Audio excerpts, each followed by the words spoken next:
يا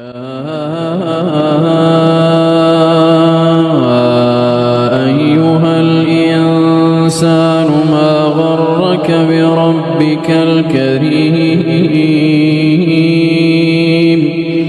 الذي خلقك فسواك فعدلك في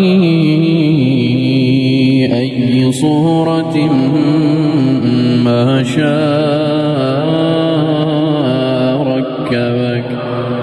كلا بل تكذبون بالدين وإن عليكم لحافظين